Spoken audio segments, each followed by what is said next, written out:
김정은이는 2020년 4월 11일 노동당 정치국 회의를 끝으로 근 20일간 공식 석상에 나타나지 않았습니다.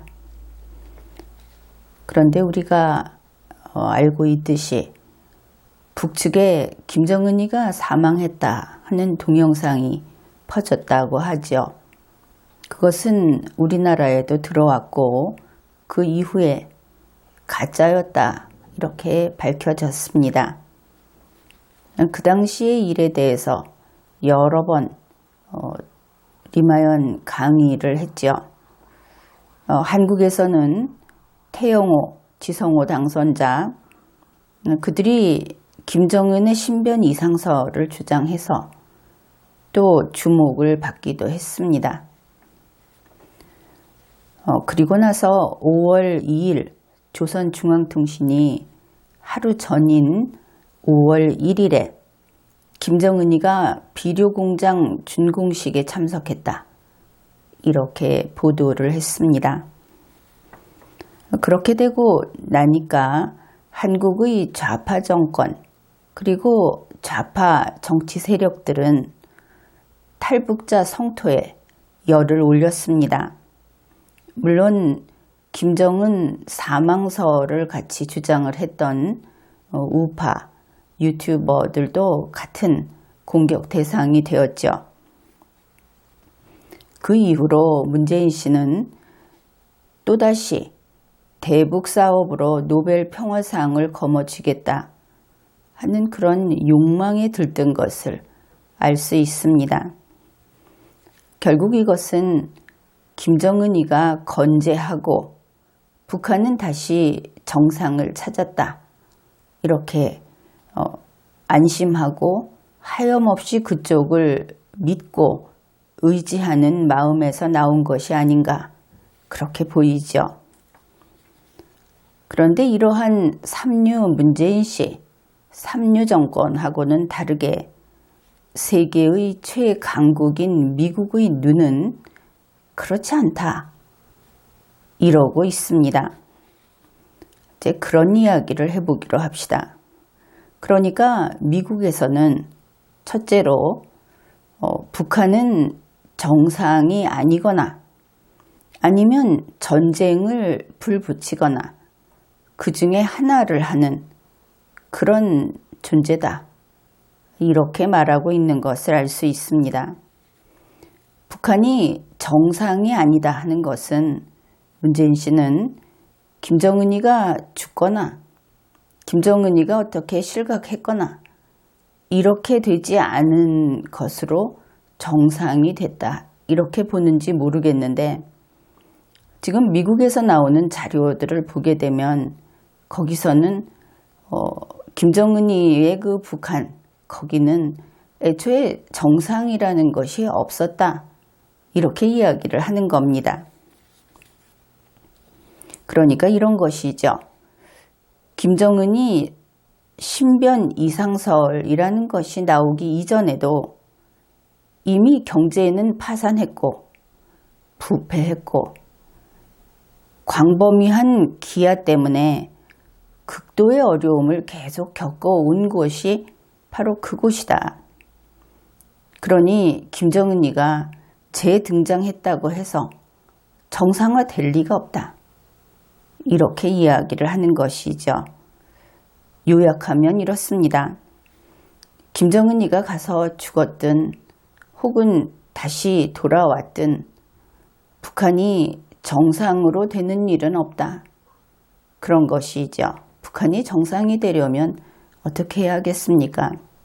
핵무기 포기하고 모든 지금과 같은 그 세계를 공격하는 이런 그 무력으로 남들에게 자기들이 원하는 것을 구해가려는 무력으로 남을 위협해서 그 능력을 다 폐기하고 이렇게 됐을 때 정상 이야기를 할 수 있는 것이다.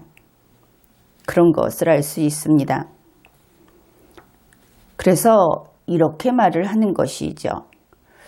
전 세계의 이목을 집중시킨 김정은이의 건강 이상설 혹은 사망설 이거를 가짜뉴스로 일축한다든지 또 정치적인 적을 비난하는 구실로 쓰는 이렇게 악용하는 거 그런 거 하지 말고 최악의 상황에 대한 준비태세를 확충하는 계기로 삼아야 한다. 이렇게 이야기를 하는 겁니다. 역시 세계 최강의 국가가 된다 하는 것은 준비가 되어 있다. 전쟁이라는 것을 마주쳐서 거기에서 살아남느냐 이것이 아니고 애초에 힘을 길러서 전쟁을 막는 그런 것을 통해서만 세계 최고가 될 수 있다. 그것을 다시 한번 확인하게 됩니다. 이제 이것이 미국의 첫 번째 시각이다. 그러면 이제 두 번째 이야기를 해야 하겠죠. 미국은 김정은이가 다시 나타난 그 5월 1일, 2020년 5월 1일 이후에 그때부터 한반도 전쟁이라는 것에 대해서 아주 빠르게 그리고 진지하게 대비하기 시작했다. 움직이기 시작했다 하는 것을 알 수 있습니다. 한반도 전쟁에 대해서도 지난 리마연의 강의를 참고하면 되겠습니다. 그러니까 김정은이가 20일 동안 사라졌다가 다시 나타난 바로 이 사건으로 해서 한반도를 보는 이 동북아시아를 바라보는 그 시각이 달라졌다. 혹은 판이 바뀌었다. 이렇게 이야기할 수 있는 것이죠. 그래서 지금까지 보면은 미국이라든지 자유세계의 목표는 첫 번째 목표는 이런 겁니다. 이제 비핵화, 북한 비핵화를 하는 것이다. 왜냐하면 김정은이가 있고 호전적인 김정은이가 있고 그가 언제라도 전쟁을 일으킬 것이기 때문에 또 김정은이 자신도 항상 그렇게 위협을 하고 있기 때문에 그래서 이것을 대비하자, 이것을 막자 하는 것이 북한 비핵화입니다. 지금까지 이것을 해온 것이죠. 긴 세월 동안. 바로 그렇기 때문에 때때로 중국에서 김정은이 대신에 다른 사람을 그 자리에 앉히려고 하는 즉 그런 시도를 하곤 했습니다. 물론 중국이 그렇게 한 것은 세계 평화를 위해서 한 것은 아니죠. 다만 북한의 불안정성에 아주 신경을 쓰고 있는 것이 중국이다 이런 이야기를 했죠. 그 불안정성이 신경 쓰여서 그래서 그러는 것뿐입니다.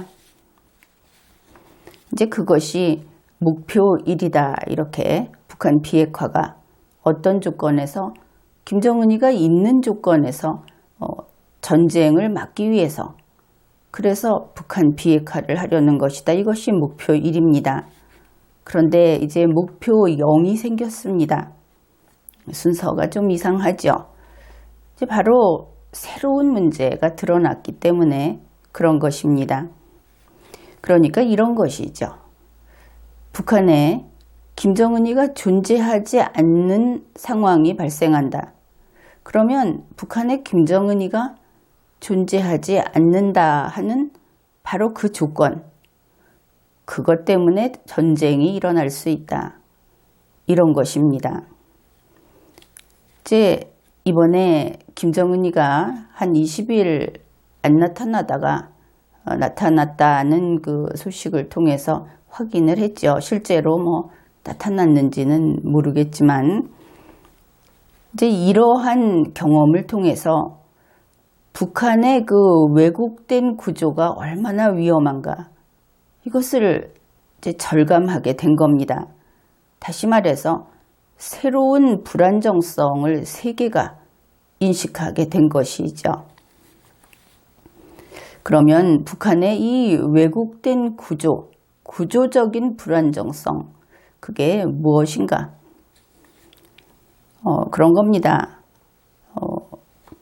미국의 소리 VOA에서 보도한 내용이 이제 우리가 이해하는데 참 도움이 되는 그런 내용이어서 소개를 하죠.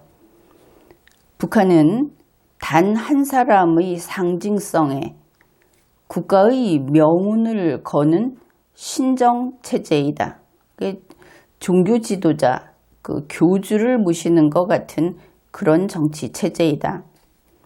그래서 김정은이라고 하는 그 지도자의 건재를 북한 주민, 그들은 물론이고 외부에, 바깥 세상에 계속 각인시켜야만 그 체제를 유지할 수 있는 이러한 불안정성이 내재되어 있다. 그러니까 구조적 불안정성, 내재적 불안정성. 이제 이것이 내재적 그러면은 보통 그 강도가 약해지죠. 그러니까 지금은 그런 의미가 아니고 그 속에 상존해 있다. 아예 그냥 피부와 같이 그 속에 들어있는 불안정성이다. 이런 뜻입니다. 결국 이것은 1인 지배 체제면서 세습 독재를 하는 그런 체제, 그 체제적인 불안정성을 뜻한다. 이것을 이번에 전 세계가 정말 그렇구나 하고 그냥 몸소 겪었다 하는 것이죠. 크리스토퍼 힐 전 국무부 동아태 차관보는 이렇게 이야기를 합니다.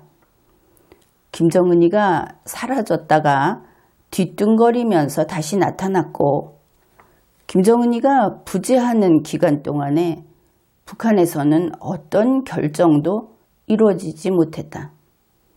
심각한 문제이죠. 그곳이 우리는 국가가 아니다 이렇게 보지만 어떤 조직이든 김정은이가 없으면 조직이 딱 멈춘다. 즉 그러면 폭발하는 겁니다. 위험한 것이죠. 또 백악관, 국무부 그리고 미국 국방부 여기에서 북한 문제를 집중적으로 다뤄왔던 전직 고위관리들이 이제 이구동성으로 하는 말이 이겁니다. 이번 김정은이의 재등장이라고 하는 것은 김정은이는 멀쩡하다. 김정은이는 건재하다 하는 것을 확인한 계기, 이것이 아니다. 이제 앞으로 이걸 한번 겪고 나서는 매번 김정은이는 멀쩡한가 하는 김정은이의 건재를 매번 매순간 증명해야 하는 절박함이다. 이렇게 진단을 하고 있습니다. 로렌스 코브 전 국방부 차관보의 말입니다. 김정은의 건재를 거듭 과시해야 한다 하는 사실, 이 사실 자체가 북한 내부에 우려가 있다는 방증이다.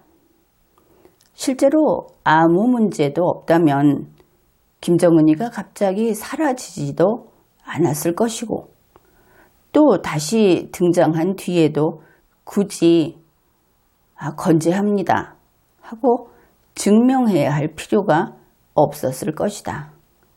이렇게 말을 했습니다. 우리가 알고 있다시피 실제로 순천 인비료공장 준공식에 김정은이가 참석했다.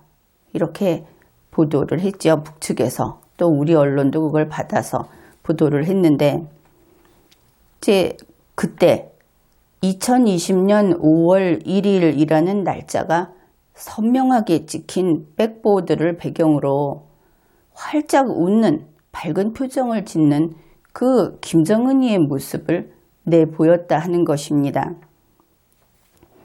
바로 그 사실 자체가 북한이라는 집단은 김정은이라고 하는 그 지도자의 존재를 끊임없이 인식시키지 않고는 체제가 유지될 수 없다 하는 것을 드러낸 것이다. 그것을 알 수 있죠. 이게 뭐냐?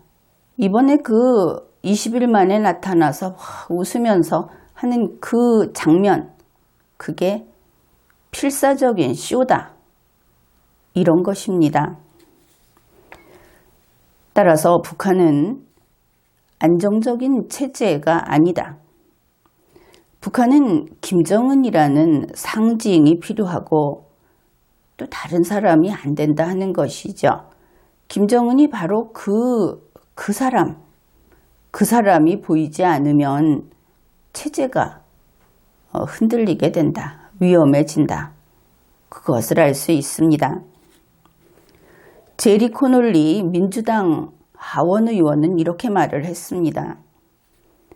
5월 1일 김정은이의 갑작스러운 재출연은 해답보다는 의문을 더 남긴다. 그러니까 그게 어떤 문제가 있다가 답을 주는 것이 아니고 앞으로 풀어야 할 문제거리를 던져버렸다. 거꾸로 이렇게 되는 것이죠. 그러면서 그는 김정은이의 건강은 째깍거리는 지정학적 시한폭탄이다. 이제 이런 기고문까지 발표를 했다는 겁니다. 그리고 크리스토퍼 힐 전 차관보는 북한은 정치적 상황이 약화되어 있고 김정은 한 사람의 그 약한 심장에 모든 게 달려있다. 이렇게 말을 했습니다. 이 심장은 진짜 심장을 가리키죠. 이번 2020년 5월 21일 전략국제문제연구소 CSIS에서 빅터 차가, 우리가 잘 알고 있는 이름이죠. 그가 이런 말을 했습니다. 북한은 영구적으로 아슬아슬한 상태에 놓여 있다. 앞에서 우리가 봤던 그 내용하고 거의 대동소이한 그런 이야기가 되겠죠. 그런데 이 아슬아슬하다, 불안정하다, 그런데 그게 영구적이다 이렇게 말한 것은 상당히 중요한 부분이다 그렇게 봅니다. 같은 CSIS의 수미테리 선임연구원, 이 선임연구원도 또 한국에 잘 알려져 있죠. 그도 이렇게 말을 합니다. 김정은이의 건강이 북한 정권의 지속성에 변수로 작용할 것이다. 그러면 김정은이만 펄펄하고 건강하면 될 거라고 생각을 하겠죠. 좌파들은. 그런데 이제 미국에서는 본격적으로 이런 이야기가 나옵니다. 이 시점에 이제 김정은 이후 그것을 준비해야 한다. 문재인 씨가 좋아하는 그 코로나 이후 그거하고 똑같이 미국은 김정은 이후를 준비하기 시작했다. 이미 시작됐다. 이런 것을 알 수 있습니다. 물론 이것은 문재인 정권에서도 캄캄하게 모르고 있지는 않죠. 우리나라에서 가지고 있는 정보라든지 하는 것을 통해서 알 수 있는데 문제는 정보를 읽어내는 능력이 365, 또 정보를 설령 읽어낸다고 하더라도 국가를 지키려는 의지가 제로고 이러니까 계속 3류로서 눈앞에 불이 떨어져야만 나 살려라 이렇게 되어 있다 하는 겁니다.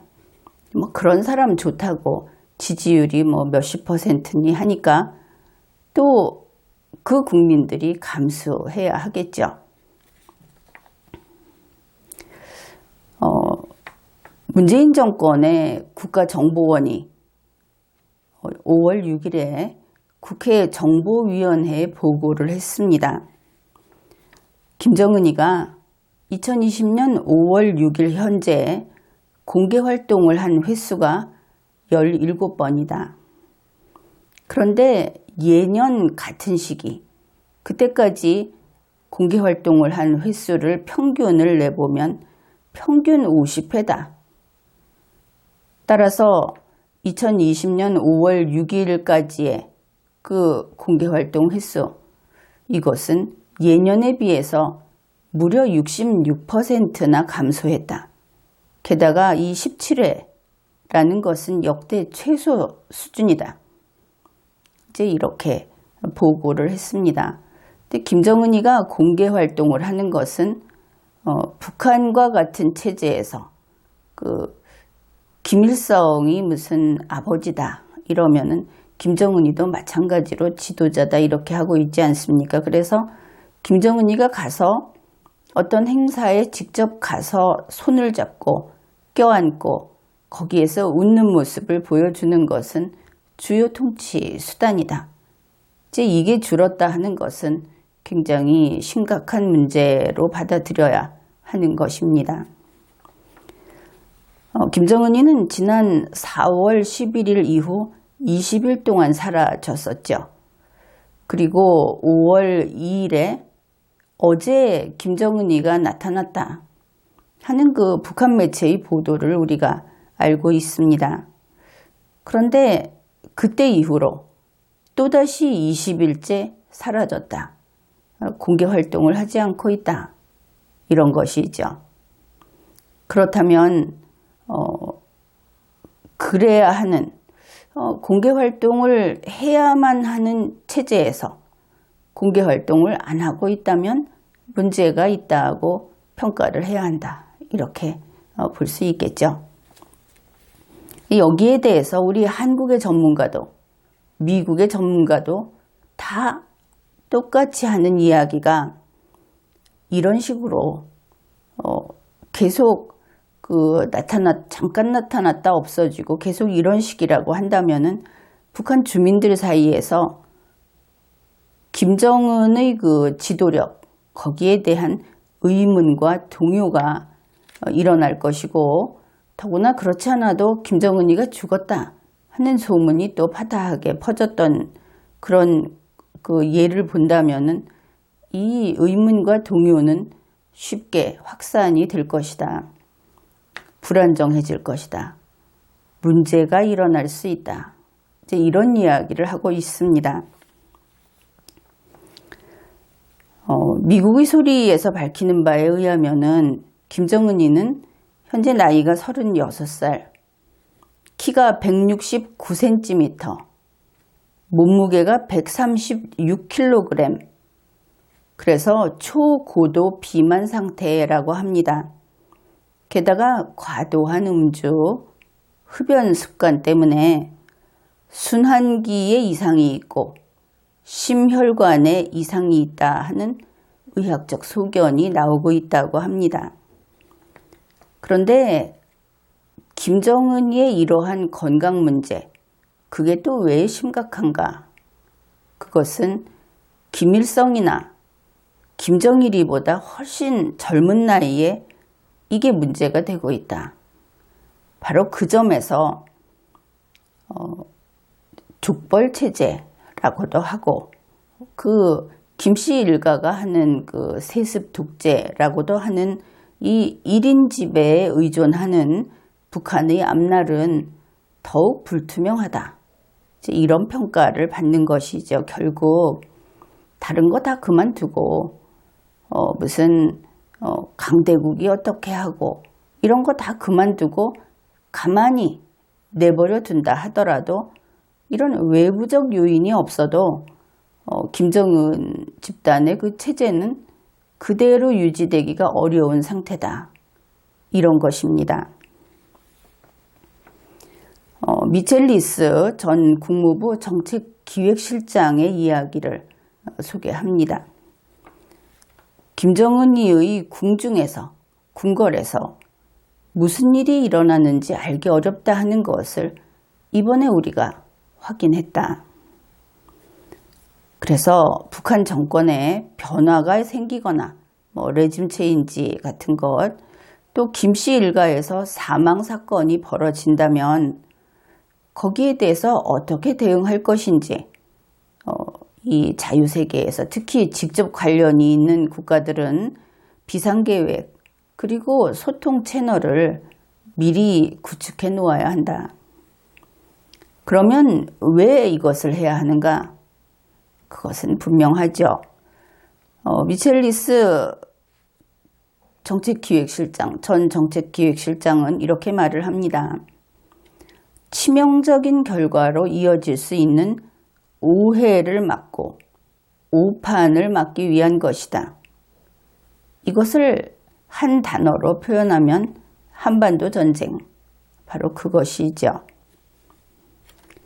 로렌시 코브 전 국방부 차관보, 그는 또 이렇게 말을 합니다. 김정은이가 병이 나거나 자리에서 물러날 경우 혼란이 벌어질 수 있는데 이 김씨 왕조가 매번 후계자를 지정을 해오기는 했지만 이거 알 수 없다. 무슨 뜻인지 알겠죠? 또 예를 들어서 김여정이 권력을 승계할 것인지 아니면 군부가 이 여성 지도자를 받아들일 것인지 여기에 대해서 또 의문이 많이 제기되고 있지 않습니까? 그래서 변수가 너무 많다. 이렇게 말을 했습니다. 이게 뭡니까? 이런 문제 생기면 또 전쟁 나는 거죠. 그래서 현재의 이러한 여러 가지 배경, 그 배경 하에서 미국은 어떻게 움직이고 있고 우리 한국은 어떻게 대응해야 하는가? 그런 이야기를 해봅시다. 지난 5월 1일에 김정은이가 다시 나타났다. 그래서 우리나라의 그 좌파들은 마치 김정은이가 건강하게 나타나서 행복하다는 듯이 언론을 도배를 했죠. 어떤 인물은 김정은이가 짠 하고 나타날 것이다. 정말 짠 하고 나타났다. 이따위 소리를 하고 반 축제 분위기였다. 그것을 우리가 알고 있습니다. 그런데 김정은이가 나타난 5월 1일 직후 폭스뉴스 등 미국의 유력 언론에서는 다름 아닌 작전계획 5029를 자세히 소개를 했습니다. 이 작계 5029라고 하는 것은 북한 내에 쿠데타가 일어나든지 핵무기 유출을 한다든지 하는 그런 비상시에 상황별로 어떻게 대응할 것인가 하는 것을 짜놓은 그런 것이죠. 즉 그것을 상세하게 살펴보고 있다. 그런 겁니다. 이러한 그 미국의 분위기, 또 북한이 이번에 보여준 그들의 내부적인 모순, 결국 위험이 되겠죠. 세계를 위험하게 만드는 또 다른 요소, 이제 이런 것들에 대해서 이야기를 했는데 이와 관련해서 로버트 킹 전 국무부 북한 인권 특사의 이야기도 함께 이것을 분석해 보기로 합시다. 세계 여러 나라가 북한의 상황에 대해서 관심을 쏟는 것은 북한이 핵무기를 가지고 있기 때문이다. 그것도 많이 가지고 있다고 하죠. 그런데 1인 독재 체제에서 부적절한 사람이 권력을 장악하는 경우에 김정은이의 그 사망이나 또 그 위치가 흔들리는 경우를 전제로 하는 이야기죠. 부적절한 사람이 그 절대 권력을 장악하는 경우에 핵무기 관리와 관련해서 심각한 문제가 발생하기 때문에 전 세계가 긴장하고 주목하고 있는 것이다. 그리고 이것은 단지 미국만의 우려가 아니고 한국, 일본, 중국, 러시아 그런 주변국 모두의 문제다. 왜 심각한가 하는 것을 이제 첫 번째 심각한 것을 이야기했습니다. 그러면서 북한 지도부에 이런 급변 사태가 나타나게 되면 이 핵무기 관리 문제를 어떻게 할 것인가? 그게 이제 미국의 입장에서는 최우선순위다. 그렇게 밝혔는데 그렇다면 우리 한국도 또 중국이나 러시아도 이것이 우선순위여야 하겠다. 그것을 알 수 있죠. 미첼리스 전 국무부 정책기획실장이 이제 좀 더 상세히 설명을 해줍니다. 앞에서 로버트 킹은 이 핵무기, 이 부적절한 사람이 권력을 장악했을 때 이 핵무기 갖고 어떻게 할 것인지, 그러면 뭐 핵전쟁 나는 거죠. 그런데 이제 그렇지 않을 경우는 그러면 괜찮은 것인가? 거기에 대해서 미첼리스가 말을 합니다. 핵무기뿐 아니라 생화학 무기 등을 누가 통제할 것인가? 이런 급변 사태가 발생해서 이런 무기들이 전진 배치될 경우, 그럼 뻔하죠. 우리를 공격하기 위해서 전진 배치되는 겁니다. 그럴 때 어떻게 대응할 것인가? 북한 지도부와 그 새로 생긴 그 지도부하고 어떤 소통 채널을 이용할 것인가? 이제 이런 문제가 생긴다고 합니다. 그런데 무엇입니까? 북한이 이렇게 생화학 무기, 핵무기 이런 것을 전진 배치한다. 그 얘기는 일단 이쪽으로 그것을 쓰겠다 하는 얘기가 되겠죠. 이렇게 움직이면 그게 바로 한반도 전쟁이 나는 겁니다. 시작되는 것이죠. 그 다음에 그러면 이런 상황에서 미국, 한국, 일본이 이제 어떤 조치를 취해야 하겠죠.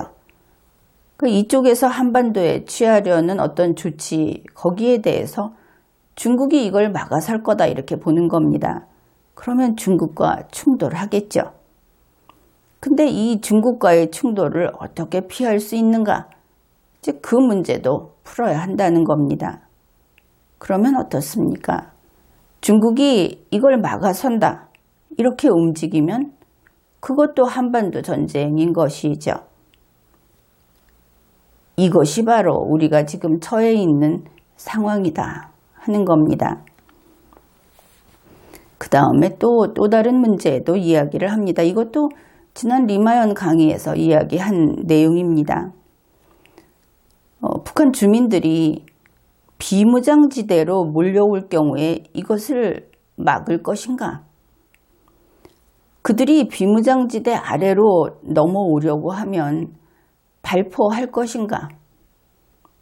아니면 환영할 것인가? 여기에 대해서 군사적인 문제, 외교적인 문제, 인도주의적인 문제 이런 것들이 다 미리 풀어보고 준비해 놔야 하는 그런 것이다 하는 것이죠. 이런 급변 사태가 있을 때 북한 주민은 중국으로 못 갑니다. 중국은 이미 국경을 철통같이 막고 있죠. 의사표시를 한 겁니다. 거부한다. 결국 이 모든 문제는 우리 대한민국 몫이다. 그런 것을 알 수 있죠. 거기에 대해서 무방비 상태인 것이죠. 문재인 씨는 그냥 김정은이 하고 쏙닥쏙닥 해서 경제적으로 뭔가 거래를 하고 자기가 그 공 세워서 노벨 평화상 받고 이런 아주 환상적이고 꿈 같은 이야기만 하고 있는데 현실 문제, 당장 준비해야 할 이런 거에 대해서 아무것도 하지 않고 있다. 알고는 있는지 그것도 궁금하죠. 현재 미국은 이것이 공화당만이 아니라 오히려 민주당 쪽에서 트럼프 행정부에서 내내 내세웠던 대북 접근법이라는 것이 있습니다. 4가지 NO라는 원칙, for NO라고 하는 이 원칙이 이제는 지금과 같은 상황이라고 한다면은 그 시한이 다 됐다. 그런 입장인 것을 알 수 있습니다. 트럼프 행정부의 for NO는 이런 겁니다. 미국은 북한의 정권 교체를 추구하지 않는다. 미국은 북한의 정권 붕괴를 추구하지 않는다. 미국은 급속한 한반도 통일을 추구하지 않는다. 미국은 38선 이북으로 미군을 파견하지 않는다. 이 네 가지가 포노 원칙이라는 겁니다. 그런데 공화당만이 아니고 민주당도, 아니 오히려 민주당이 이거 이제 아니다, 그렇게 하고 있다는 것이죠. 그래서 이제 정리를 해보면 한반도 전쟁이 일어날 수 있는 그 요인, 그것은 첫째는 북한이 있고 북한 정권이 있고 김정은이가 있다 하는 것이 하나입니다. 그들이 핵을 추구하고 있고 핵을 가지고 있고 더 늘리려고 하고 있고, 그러니까 이제 그게 하나인데, 또 하나는 김정은이가 없어질 수 있다. 그래서 한반도 전쟁이 일어날 수 있다. 뭐 이것은 어느 순간에라도 그럴 수 있다. 그 다음에 세 번째는 중국은 이제 최근에 뭐 핵무기를 1000개 이상 늘리겠다. 뭐도 하겠다. 지금 그 경제적으로 어렵지만 국방은 확충하겠다. 국방 예산은 늘리겠다.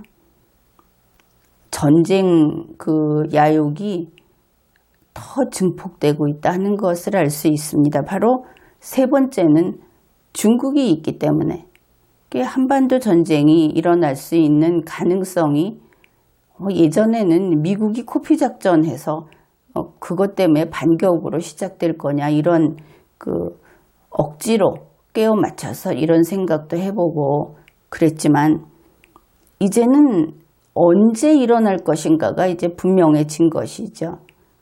이건 분명한 세 가지 원인이 있다.